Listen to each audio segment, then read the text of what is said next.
August 2020, night scare, Elizabeth. I was making dinner with my mom when I heard flapping noises coming from my backyard, and it sounded like whoever was doing it was in a cage. Oh shoot, my birds are outside still. It was nearly 7 o'clock, so the sun had already gone down all the way. I swung open the door to see that it was Pearl doing it.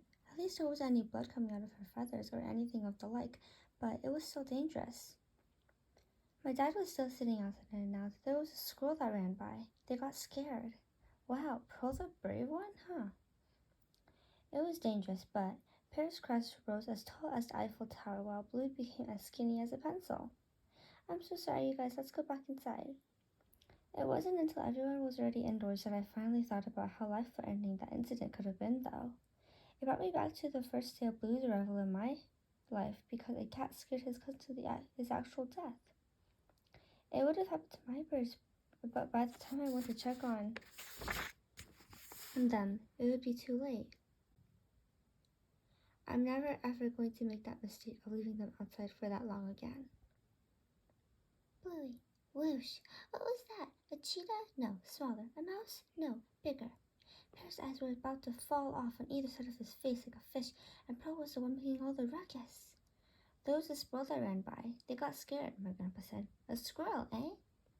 Pear, isn't this ironic? I questioned when Pearl freaked out when she told Pear not to previously.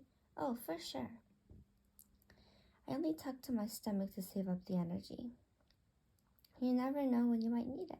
In any case, I'm ready for just about anything. I'm not letting my friends pass the way my cousin did.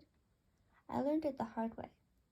Come at me, ugly. Show yourself. I'm not playing hide and seek now.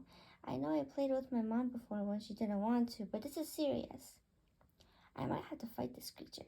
I'm so sorry, you guys. Let's go back inside. Pear. Whoosh. Okay, maybe that's just the win. Over the past few months, my bravery had increased, and reacting with my emotions wouldn't fix anything. In fact, it would just make matters worse. My heart was beating fast enough, way faster than before, and it could mean a number of things, nervousness or excitement. I found the ambiguity oddly fascinating. I was frightened for Pearl since no one here knew what would happen or when she was going crazy. The certainty for sure didn't match my thinking and personality. Pear, isn't this ironic? Oh, for sure. There was a squirrel that ran by. They got scared. What's a squirrel doing in our backyard? Up until then, we only attracted birds. I'm so sorry, you guys. Let's go back inside. Ugh, it's already about time, Slowpoke. Pearl, millet, the crunchiness of it, the sweet taste. Whoosh. What was that? I screamed as loud as a siren would go. There was a squirrel that ran by. They got scared, my grandpa said, told my mom. No. Hey, you're acting like someone you know. Me. Oh, shoot.